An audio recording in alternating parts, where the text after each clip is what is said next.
Hello, welcome to Nilesh Rai chemistry classes YouTube channel पर आपका बहुत बहुत स्वागत है मेरे भाई। आज हम यहाँ शुरू करने वाले हैं रासायनिक बल गतिकी। हमारे चैप्टर का नाम होने वाला है आज रासायनिक बल गतिकी। चैप्टर होगा हमारा रासायनिक बल गतिकी। ठीक है, ठीक है, ठीक है, ठीक है। हमारे चैप्टर का नाम है आज का रासायनिक बल गतिकी मेरे भाई। क्लियर है? मैं देख लेता हूँ, साउंड वाउंड सब चल रहा है। Okay okay okay, all clear है, मामला क्लियर है, सब कुछ क्लियर है मेरे भाई। तो आज का हमारा लेक्चर होने वाला है रासायनिक बल गतिकी मेरे भाई। क्लियर है? इसको पढ़ने का कारण समझो पहले तो आप कि इसको पढ़ते क्यों है। आपने देखो भाई, पहली बात तो हम यहाँ लिख देते हैं, चैप्टर का नाम है रासायनिक बल गतिकी। बल गतिकी बोलेंगे केमिकल काइनेटिक्स। क्लास 12 का चैप्टर है। चैप्टर आई थिंक आपकी बार ये 3 नंबर पे आता है और ये चैप्टर 6 से 7 मार्क्स लेके आता है। वैसे ये बहुत बड़ा चैप्टर है, सभी जगह काम पे आता है। आरपीएससी में बहुत फेवरेट टॉपिक है, सभी कंपटीशन क्लासेस में ये काम में आता है। देखो, सबसे पहले हम इसकी परिभाषा लिख देते हैं। रसायन विज्ञान की वह शाखा जिसके अंतर्गत रासायनिक अभिक्रिया के वेग को, मतलब रासायन के वेग को, यहाँ हम क्या पढ़ते हैं, रासायनिक, यहाँ हम पढ़ते हैं मेरे भाई रासायनिक अभिक्रिया के वेग तथा उनको प्रभावित करने वाले कारक, करने वाले कारकों का अध्ययन किया जाता है। अध्ययन किया जाता है। ऐसी ब्रांच को हम बोलते हैं केमिकल काइनेटिक्स। अब सबसे बड़ी बात यहां आती है कि इसको हम पढ़ते क्यों हैं भाई। इस ब्रांच को हम पढ़ते क्यों हैं? देखो, ये कहानी शुरू होती है चैप्टर आपका क्लास 11 उष्मागतिकी से। वहां हम एक चीज पढ़ते हैं डेल्टा जी, और वो पढ़ते हैं हम जीरो। डेल्टा जी की वैल्यू जीरो से कम, मतलब वहां हम पढ़ते थे डेल्टा जी आपका नेगेटिव। और वो भी उसके लिए पढ़ते थे जहां अभिक्रियाएं क्या होती थी, स्वतः प्रक्रम, मतलब स्पॉन्टेनियस होती थी, वो खुद से होती थी अभिक्रियाएं। तो मतलब कहने का ये है कि अभिक्रिया होगी या नहीं होगी, उसके यस और नो का जवाब उष्मागतिकी देता था। फिर उसके बाद में हम पढ़ते थे रासायनिक साम्य। उसके बाद में हम पढ़ते थे मेरे भाई रासायनिक साम्य। रासायनिक साम्य को जब हम पढ़ते थे तो वहां इक्विलिब्रियम साम्य आता था। अरे पढ़ते थे ना भाई केसी या फिर केपी, तो वहां बताता था कि कोई भी अभिकारक या उत्पाद कितनी मात्रा में बनेगा, मतलब उसकी मात्रा ज्यादा होगी या मेरे भाई कम होगी, उसको पढ़ाते थे हम रासायनिक साम्य। क्लियर है? और इस चैप्टर में हम भाई अभिक्रिया होगी नहीं होगी उष्मागति की, कितनी मात्रा में होगी रासायनिक साम्य, लेकिन कितनी तेज होगी, मतलब अभिक्रिया जल्दी होगी, फास्ट होगी या मेरे भाई स्लो होगी, उसकी जानकारी हमको कौन देता है? Chemical kinetics. तो मैंने आपको इसकी परिभाषा लिखवा दी है। और इसका कारण भी बता दिया कि इस चैप्टर को पढ़ते क्यों हैं। भाई हमको मान के चलो कोई फैक्ट्री में काम कर रहे हैं और फैक्ट्री में मान के चलो वो दवाई गोली बनानी है, उसकी मात्रा मतलब हमको ज्यादा चाहिए और जल्दी चाहिए, जल्दी चाहिए, तो फिर ये वाले चैप्टर को काम में लिया जाता है। अब मैं आपको बताऊं, हमने वेग के आधार पर, भाई वेग के आधार पर, वेग के आधार पर रिएक्शन 3 टाइप्स की होती है। कितने टाइप्स की होती है? 3। पहली होती है तीव्र अभिक्रियाएं, जिनको हम शॉर्टली बोलेंगे फास्ट रिएक्शन, उनको आयोनिक रिएक्शन भी बोल सकते हैं मेरे भाई। दूसरी होती है अति मंद अभिक्रियाएं, मतलब वेरी स्लो रिएक्शन। और थर्ड नंबर पे आती है मंद अभिक्रियाएं, मतलब मैं यहां लिख सकता हूं स्लो रिएक्शन। तो इस चैप्टर में मेरे भाई आप तीव्र अभिक्रियाएं इतनी जल्दी होगी कि 10 की पावर माइनस मतलब समझ लो 6 सेकंड से भी कम में पूरी हो जाएगी।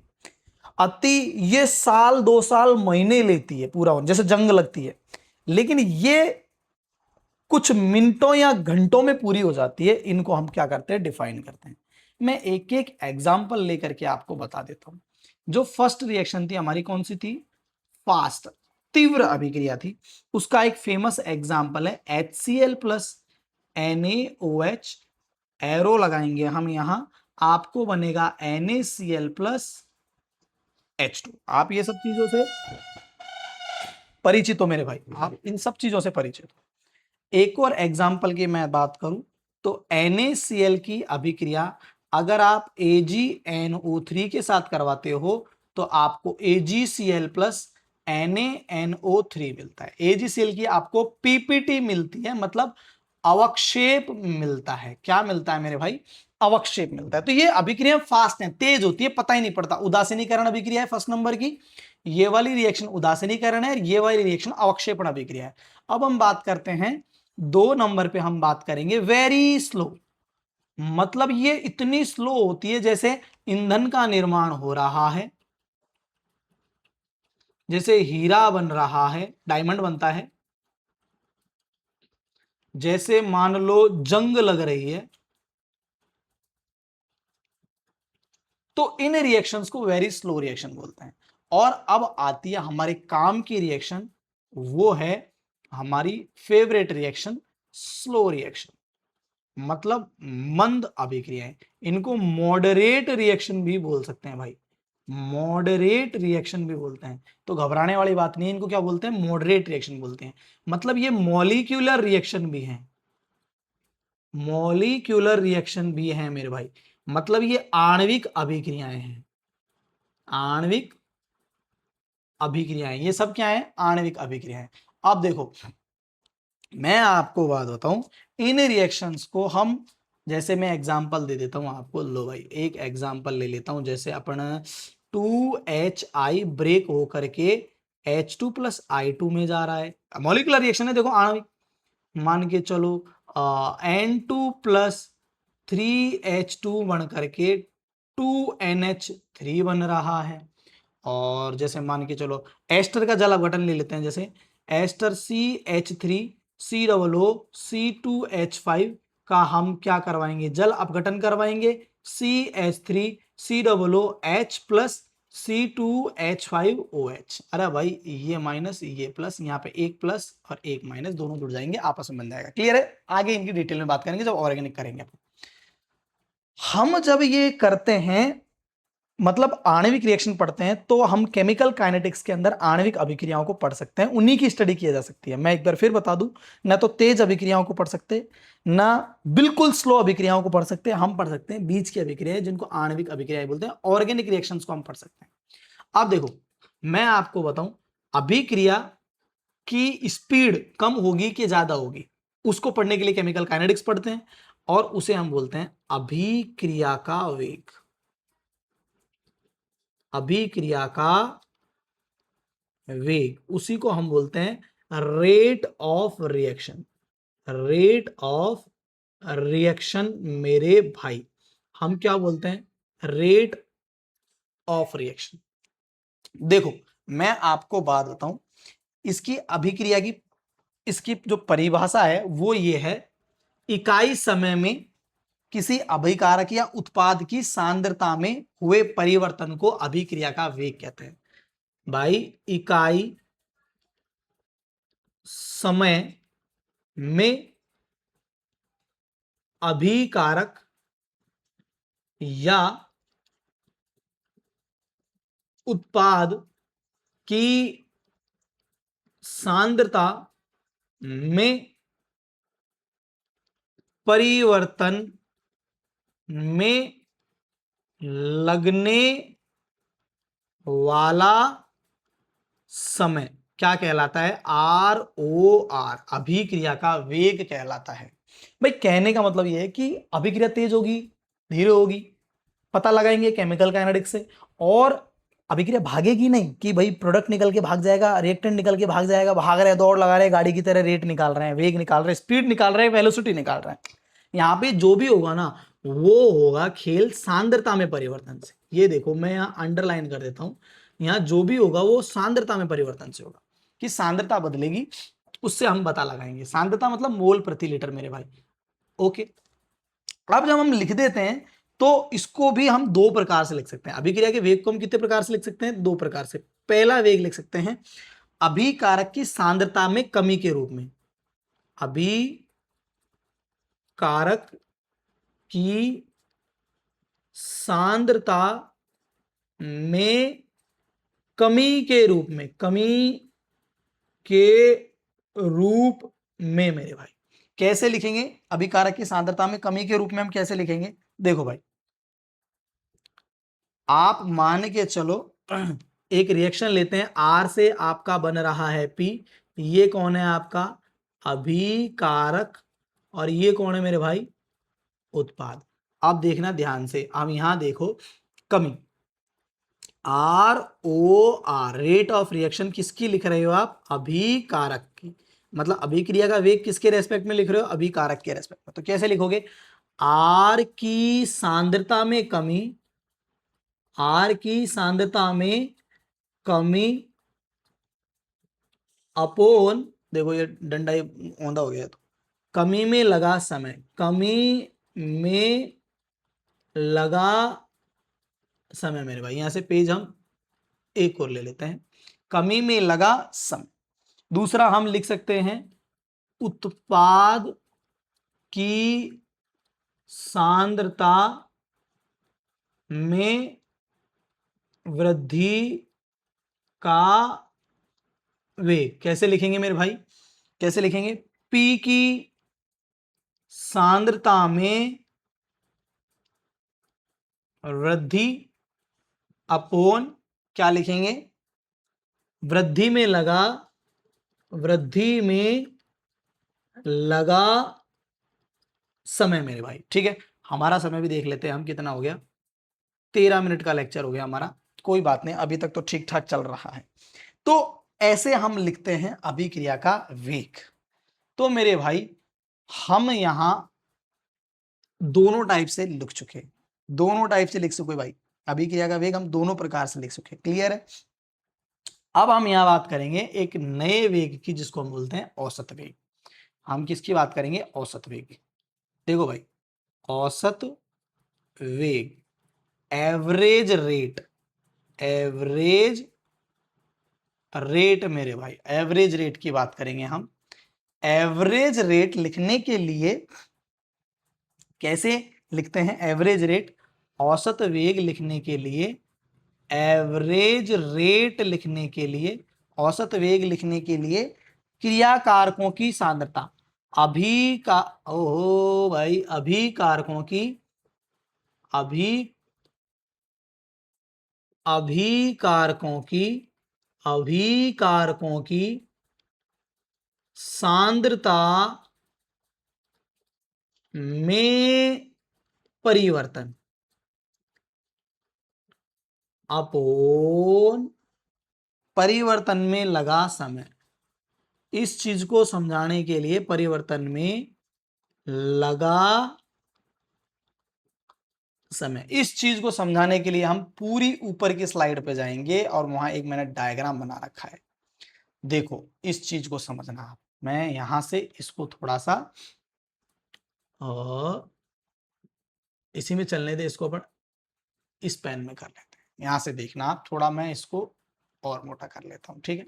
देखो आपने एक रिएक्शन ली, आर से क्या बना, पी बना मेरे भाई, ध्यान से देखना। अब मान के चलो इस ग्राफ की बात करते हैं ताकि औसत वेग आपको समझ में आ जाए। देखो यहां लिख रखा है, देखो इधर देखो आप, यहां क्या लिख रखा है, अभिकारकों का वेग। इधर देखो यहां क्या लिख रखा है, अभिकारकों का वेग लिख रखा है। और यहां देखो आप, यहां क्या लिख रखा है, समय लिख रखा है। यहाँ टाइम लिख रखा है, ऊपर अभिकारकों का वेग लिख रखा है। अब ध्यान से समझना, देखो ये जो लाइन जा रही है वो ये क्या रिप्रेजेंट कर रही है मेरे भाई, ये लाइन रिप्रेजेंट कर रही है, ध्यान से देखो, ये लाइन, ये जो लाइन जा रही है ये क्या बता रही है कि आपके अभिकारक में क्या आ रही है, कमी। इधर देखो दूसरा वाला ग्राफ, यहां देखो ये उत्पाद, उत्पाद की सांद्रता में क्या आ रही है मेरे भाई, उत्पाद की सांद्रता में क्या हो रही है, वृद्धि हो रही है। देखो समय के साथ उत्पाद की सांद्रता में क्या हो रही है, वृद्धि हो रही है। देखो इधर देखो, मान लो शुरुआत में सांद्रता कितनी थी, R1। देखो मान लो शुरुआत में सांद्रता कितनी थी, R1। जब शुरुआत में सांद्रता R1 थी तो टाइम कितना था, T1। मान लो थोड़ी देर बाद में सांद्रता रह कितनी गई, R2, लेकिन उस टाइम पे टाइम कितना हो गया, T2। तो परिवर्तन कैसे लिखते हैं अपन, ए वी मतलब एवरेज है, माइनस डेल, डेल का मतलब है मेरे भाई परिवर्तन, डेल का मतलब क्या है, परिवर्तन। छोटा करते हैं, डेल का मतलब है परिवर्तन। तो मैंने यहां पे क्या लिखा, माइनस माइनस लगाते हैं कि कमी, भाई अभिकारक में कमी होती है उसके लिए माइनस लगाया जाता है। डेल्टा मतलब परिवर्तन, आर मतलब अभिकारक, परिवर्तन। देखो R2 minus R1, T2 minus T1। बोलो क्लियर है, ये है एवरेज रेट ऑफ रिएक्शन। अरे ये क्या है आपकी एवरेज। मान लो उत्पाद की फॉर्म में लिखना है तो कैसे लिखोगे, यहां देखो सांद्रता, यहां देखो यहां से पहले सांद्रता कितनी थी, P1, टाइम कितना था, T1, फिर सांद्रता बढ़ गई P2, टाइम भी बढ़ गया आपका, देखो टाइम भी बढ़ गया मेरे भाई, ये रहा आपका यहां टाइम, यहां पे मिल रहा है T2। क्लियर है, कैसे लिखोगे, R average delta P, delta P upon delta T, P2 minus P1, T2 minus T1, हम ऐसे लिखते हैं।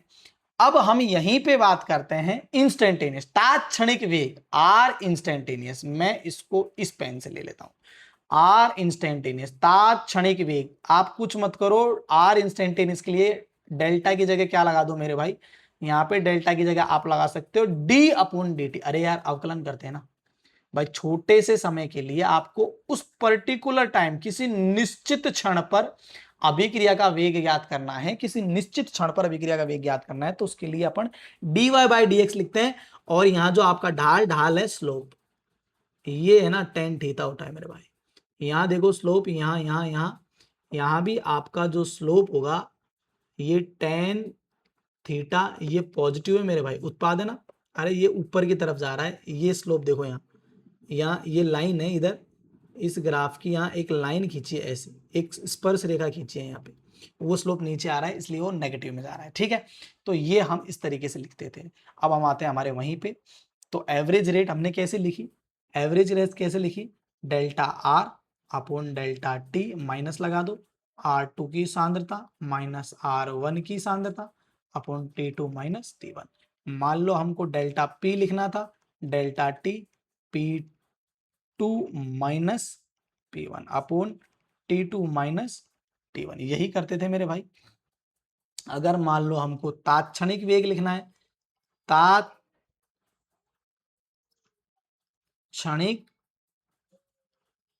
वेग लिखना है, हमको इंस्टेंटेनियस रेट लिखनी है, INST, NST इंस्टेंटेनियस रेट, तात्क्षणिक वेग लिखना है तो कैसे लिखेंगे, D minus R upon D T बराबर प्लस डी पी की कंसेंट्रेशन अपोन डी टी। ऐसे हम क्या लिखते थे, इंस्टेंटेनियस रेट।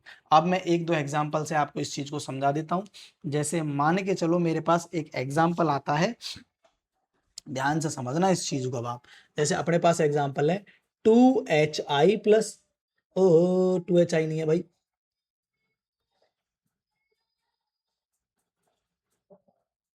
यहाँ 2HI ब्रेक होकर के H2 प्लस I2 में जा रहा है। तो इसकी आप ROR रेट ऑफ रिएक्शन कैसे लिखोगे? -1/2 DHI अपॉन DT बराबर DH2 अपॉन, यही फॉर्मूला, यही तरीका लेना है, DI2 अपॉन DT। आप बोलोगे सर 1/2 क्यों किया? 1/2 इसलिए किया कि ये दोनों की कंसंट्रेशन, मतलब इसकी कंसंट्रेशन और इन दोनों की कंसंट्रेशन बराबर हो जाए, इसलिए मैंने इसके ये जो आगे लगते हैं इनको बोलते हैं स्टाइकियोमितीय गुणांक का सीधा सीधा भाग लगा दिया। मान लो दूसरी रिएक्शन, मान लो मैंने ये ले ली, N2 प्लस 3H2 बन गया आपका 2NH3। तो आप कुछ नहीं करोगे, आप सिंपल सा फॉर्मेट है मेरे भाई, ROR लिखने के लिए -DN2 अपॉन DT बराबर -1/3 DH2 अपॉन DT बराबर +1/2 DNH3 अपॉन